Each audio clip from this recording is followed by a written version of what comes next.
After I died and came back, I knew I was done chasing after Mason, my so-called childhood sweetheart. He threw a party with a no girls or dogs allowed sign right on the front lawn. Seriously, I hightailed it to Hawaii, as far away from his entitled but as I could get. He bitched that my perfume made his house smell gross, so I packed my stuff and moved out without a peep. Then he whined that he couldn't stand breathing the same air as me after graduation, so I split faster than a greased piglet and never looked back. Finally, he had the nerve to say that my very existence was confusing his soulmate. I just nodded. It wasn't long before I found someone new and blasted it all over Instagram. I made every single opposite choice I made last time over and over, because last time, I actually married Mason, and his precious soulmate took a swan dive off a cliff. He blamed me, called me a murderer, tortured me, and basically made my life a living hell before I ended up shark bait. This time around, I just wanted to, live. Then I started dating someone new. Mason blocked my path, eyes bloodshot and crazy. Sarah, come with me right now, and I'll forgive your little joke. No girls or dogs allowed. Seeing that totally familiar sign on the lawn made me want to do a happy dance. Sarah, that's me. And I was being equated to a dog, but nobody knew how relieved I was in that moment, because I'd been reborn. I was back at my fiancé Mason's birthday party. In everyone's eyes,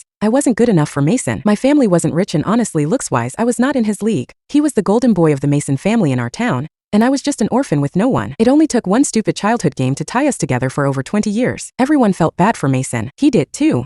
That's why he put up that sign stopping me all dolled up right at the door. Sarah, it's not that we don't want you to come in, it's just, Mason's orders. Just be cool, okay? Don't make this awkward for us or for yourself. Mason's brothers were standing guard, relaying the message with stone-cold faces, and flanking them were security guys with tasers. Seriously, that's the reception committee they put together, just for me. Everyone knew Mason couldn't stand me. Last time, I didn't get into the party either. I waited by the door like some stray, from sunup to sundown. I ended up with a nasty fever and passed out. Mason's parents found out and gave him a lecture, then pushed our engagement along faster. On our wedding day, Mason's soulmate went cliff diving. In Mason's eyes and in those of his clique, I was the murderer. Mason swore revenge. He gave me the cold shoulder, abused me, crushed me and tortured me. I asked for a divorce like a million times, but he always said no. Mason would snarl that he'd drag me down with him. The feeling of being ignored, shut out, treated like a piece of furniture. I lived that for 20 long years. Finally, I went nuts and jumped into the ocean, ending up as fish food. And the messed up thing? As I was dying, I saw Jessica strut back into town and run right into Mason's arms. She wasn't dead, she was living the high life, some famous designer. She and Mason got their overdue star-crossed lovers ending and everyone cheered them on. The whole time I was just the chump. Not this time. This time I was going to live it up. And step 1, get the hell away from Mason. I turned around and left,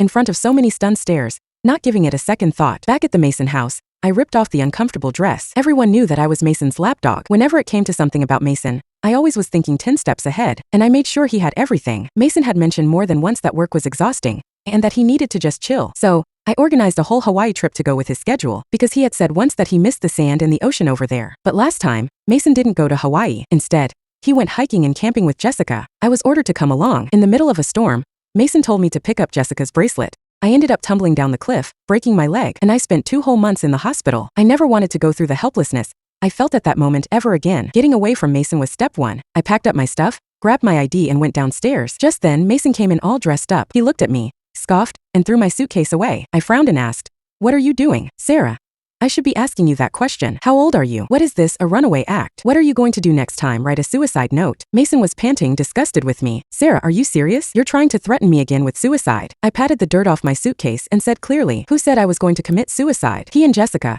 a pair of backstabbers, were going to live it up. I just came back to life. Why would I kill myself?" Mason laughed, not answering. Jessica spoke softly right behind him. "Sarah, if you wanted to come to his party, you could have just asked. You two grew up together.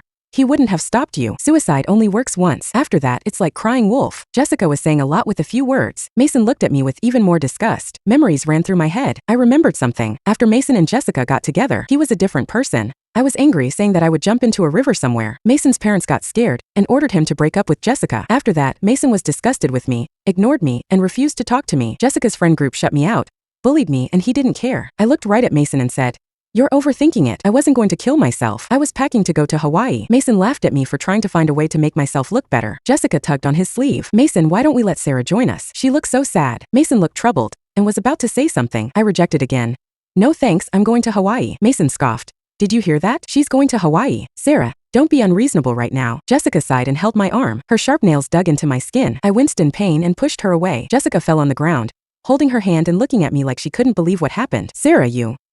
"Sarah, you're dead." Mason was angry and pushed me. I hit my head on the stairs and everything went black. I heard him yelling, "Sarah, are you addicted to bullying people? Ever since you came into this house, the air has been disgusting. You make me sick." I held back the pain and said, "I'll move out, don't worry. You better be serious." Mason's anger closed his throat. He glared at me and picked up Jessica, leaving me alone. I felt the blood coming from my head, And I remembered something. My relationship with Mason wasn't always this bad. Since I knew that he and I were going to be married, and that we were going to be family, I always tried to stick to him. He was rebellious, secretly playing games at shady internet cafes, so I went with him. Then he got into it with another guy over a game. I tried to break up the fight and accidentally cut my finger. Mason went savage. He beat up the other guy, who was a lot bigger than him. But now, the guy who used to freak out if I cut my finger was hurting me for someone else, calling me evil. Whatever. When Mason's parents got home, my engagement with him would be gone. I looked at the servants and tried to smile. "Can you take me to the hospital? I can pay you." A new servant looked like she wanted to help, but an older lady pulled her away. They spoke quietly, but I still heard. "Are you crazy? Don't you know that Mason hates Miss Sarah? If he sees you, you'll get fired." The servant was scared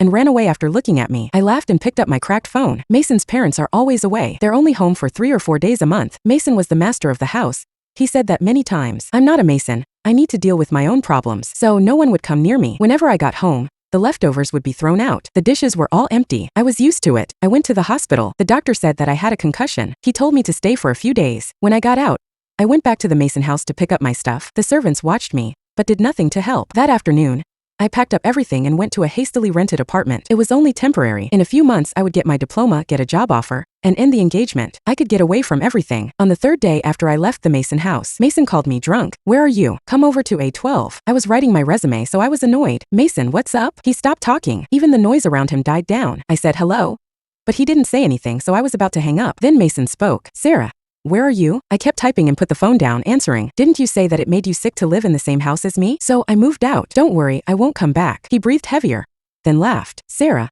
why are you so obedient? Weren't you the one who used to chase after me? If you're so obedient, I'm going to tell you to get out of town. Get out of my sight." "Got it." "Sarah, I don't know what you're doing, but if you keep messing with Jessica, you're going to regret it." My mouse was acting up and I looked at the screen. A few moments later, I realized what Mason had said. Mason scoffed. "What's wrong? Can't say anything. Aren't you bored of your little games? Apologize to Jessica, and I'll let you come back." I said quietly.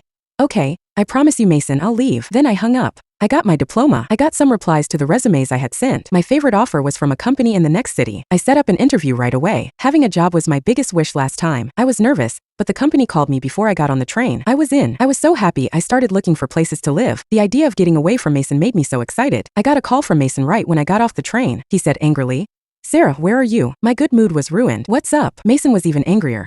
"My parents are back. They want you to come home for dinner." It was evening when I got back to the Mason house. Everyone was at the table. Mason's parents, Mason and Jessica.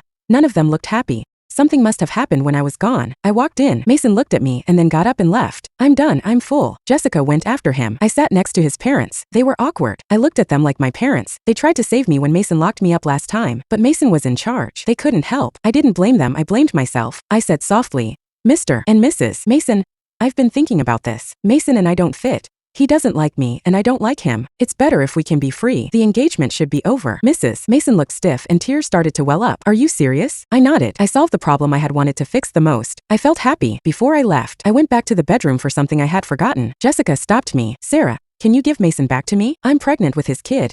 He needs a father." She looked sad. I frowned and backed up. Jessica smiled and pushed my hands onto herself. "Sarah, don't push me. The baby. My baby. It hurts." Jessica fell down the stairs and blood poured out. Mason ran out of the study. He slapped me. "Sarah, you're evil. They said you were mean, but I didn't believe them. But now I do. What do you have to say? If it wasn't for you, Jessica and I wouldn't have broken up. Why are you messing with us?" Mason's parents came out of the bedroom. Jessica held her stomach and cried. Mason asked, "Mom, Dad, look, this is the woman you chose for me." I was lightheaded. I slapped him back. "Don't worry, I'm not anymore."